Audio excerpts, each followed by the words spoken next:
behind your back. Like, it wasn't that long ago that my friends were talking behind my back, so I get you.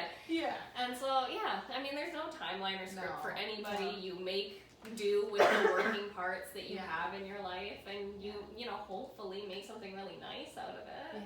Yeah. Mm-hmm. I think that's like really well said. Just do away with the timelines. Yeah. Just do you. Yeah, exactly. I think there are like a lot of like, I don't know, would you call them memes that people post like on, you know, social media that's like, forget the timeline, this person got famous at 67 or this, you know. Yeah. Exactly. Like there is no timeline, and just like keep enjoying your life, do you, and like, everyone's timeline's different. Yeah, exactly. And just kind of embrace the season that you're in, right? Mm-hmm. Like it's you know, I've never really understood the obsession that some men and women get about like trying to find a relationship or trying to find a partner. For me, it's like, okay, I'm single right now. Like, let's just enjoy this time of being single and have some faith that when I'm meant to meet someone, I'll meet someone. Exactly. But if you're constantly chasing, then you're not enjoying your life right now, and you're putting so much pressure on it that like, are you really gonna find the most authentic person or career or event, like whatever it is that you're chasing? Like, are you really gonna find the thing that's most meant for you, or are you just gonna say, close enough, that's meant for me, it's mine now, and make it into something, right? Like, we're single, let's just live it up, enjoy it, however that is to you, right? Whether that's like chilling out at your own home watching Netflix by yourself and chilling by yourself, like, cool, right? If it's like dating casually, do it. If it's, you know, whatever. I think you know, doing away with that pressure and just enjoying where we are is pretty fantastic. I think we need more emphasis on that, because, you know, like you mentioned, like, you know, we do feel like a relationship is something we want and need to be in. So that probably explains a lot of the rush, right? Like, that gives you a little bit of, you know, status in society, right? Like, you found someone, you're a little bit more established, like, you're good. You know, I definitely got a lot more of that. I mean, it probably has to do with, you know, my situation, but people looked at me a lot older and more mature when I was, you know, in this relationship and this partnership than right now, because right now, like, I'm just, you know, a young single mom, and that's a lot less fabulous than, like, you know, a young lady who has her family together and like, you know, has that. And it's such bullshit. It is, right? No, it totally is. Thank you for saying. Such bullshit. But it's easy to even put those judgments on ourselves, right? Like, I have a lot of friends back home in Ontario who, you know, have established government jobs, and they're married, and they have kids, and they've got their homes, because cost of living is way cheaper out there.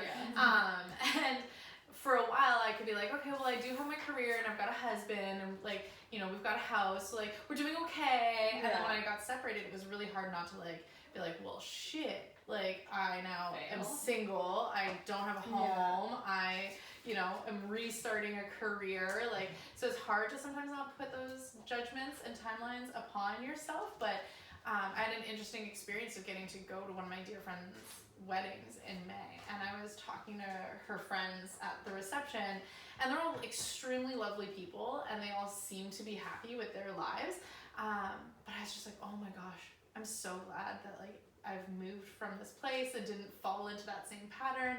I'm glad to be not in a relationship that, like, even though we both loved each other, wasn't right. Like, I'm glad to be, like, starting over and to be where I'm at.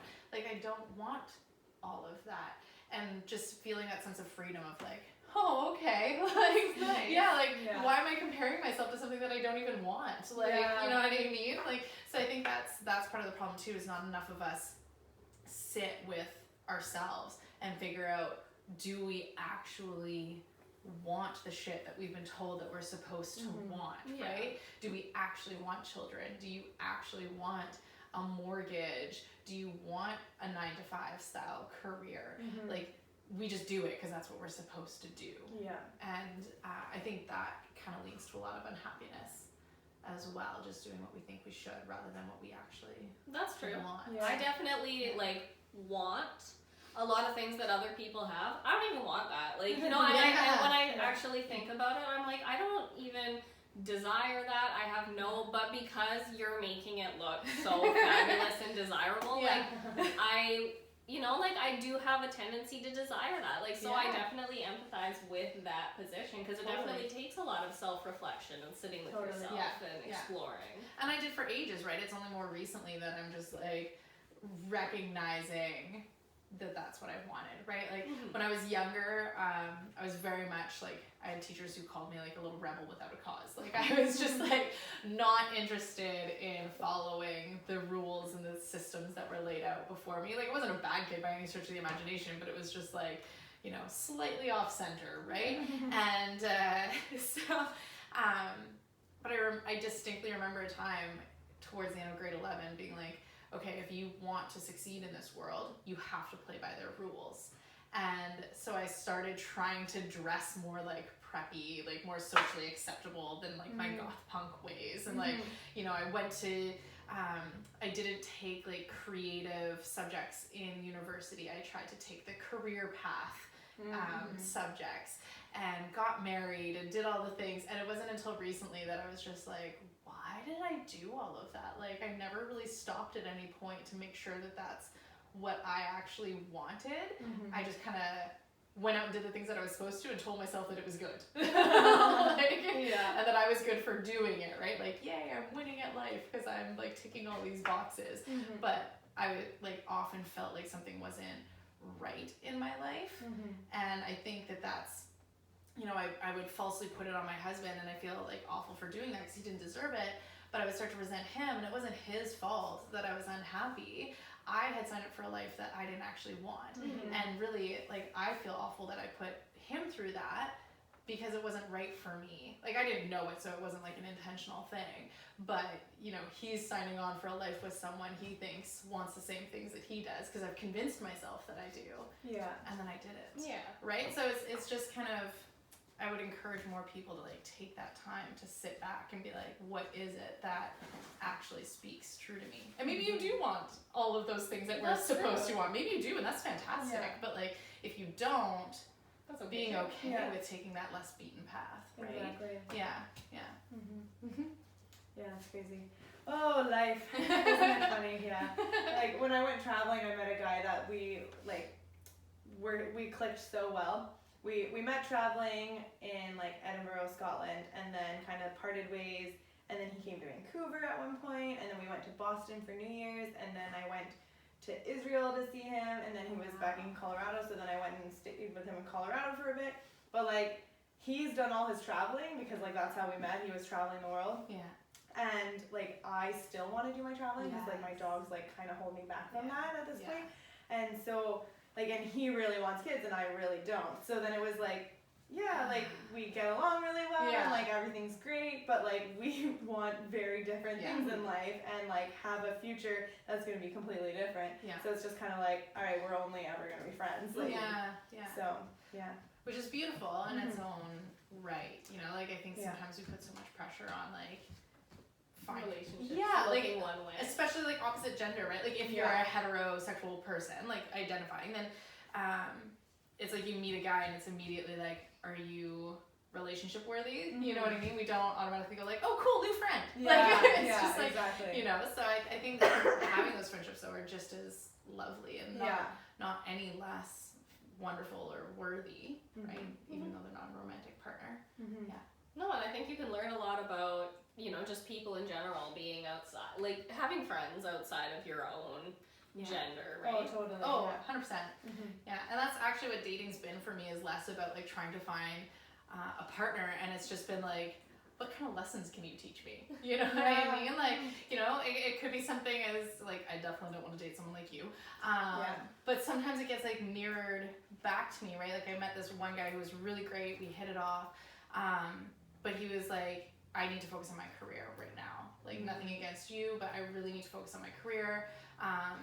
Can't commit to even like something casual. And I'm like, cool beans, right? Like, and it's totally fair. But it was, for me, I've always in relationships had a little bit of problems like asking for what I want.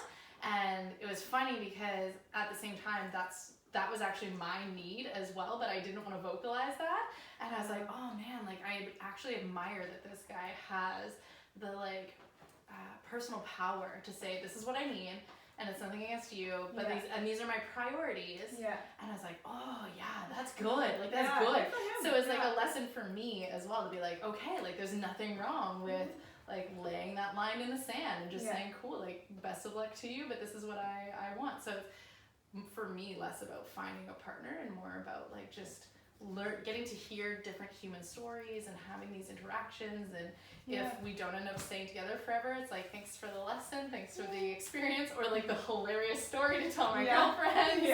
Like, guys, we tell those stories. Just my one friend loves giving them nicknames. It's hilarious. So, like I think sometimes we put too much pressure. Like, you go out on a first date and it's immediately like wedding bells, like right, like will this happen? Yeah, you're both like whipping out your checklists and going like, do you want this? Do you have this? Do this? Do you like whatever? Whereas I'm more like, tell me about yourself. You know what I mean? Like, let's just shoot the shit. And if it goes, it goes, and if it doesn't, cool beans. Yeah. I don't know. I don't know. I'm kind of new at it all, so maybe I'm going about it wrong. Hey, no, like you're living, you're on your own path. Like this is all unfolding how it's supposed to. That's what I believe. Yeah. It's a good thing to remember for sure. Yeah, part of me is just like, oh, why do I worry about like, oh, I kind of want to be in a relationship, but realistically, like in my life, I don't really want, like, sometimes, I miss that, like, intimacy and, like, having that partner, for right, sure. and that connection and stuff, but then, in my mind, I think, okay, well, I have my dogs that take a huge priority of my life because of Chico's, like, seizures and everything, and then I dance, like, so much, and have shows and stuff, and then, sadly, when my dogs pass, like, me and my bro want to just, like, take off and go traveling for, like, 6 months to a year. So it's like, will that happen if I get into, like, a committed long-term relationship? Probably not. No. So it's like, no, I want to get all that, done. Yeah. So it's like, there's no point to even really date right now. Right? So, Yeah. That's, for me, just fun because, as I was saying to you guys before we started recording, like, I think I might want to go on some road trips and I might want to move in 6 months' time. Like, so there's so many life factors. And actually, before I met my husband, I had been planning this year-long trip. And I met him. We had like a wicked fast like love story. But I gave up going away on this travel to be with him, and absolutely no regrets. Like, had a wonderful relationship for while it lasted. But it's like, okay, I'm not going to repeat that. Like, I know what my priorities are for my life now and what experiences I want to have. So if travel is important to you, then unless you meet someone who wants to go traveling with you, why? I get it. Yeah, I do like eventually want to travel with a partner too, but I think it'll be fun to kind of do like a majority of my traveling with my brother. That's a pretty cool bonding experience, actually. Yeah. It's nice that we're that close. Yeah, So. I love that. No, I love it. Alright, well, I think we're way over half an hour. Yeah. Oh, look at that. Oh, you guys got This extra. was like pretty good. Yeah. I think so. Yeah. Yeah, I think so. So we'll wrap it up there. Okay, thanks for watching us ramble. Yeah.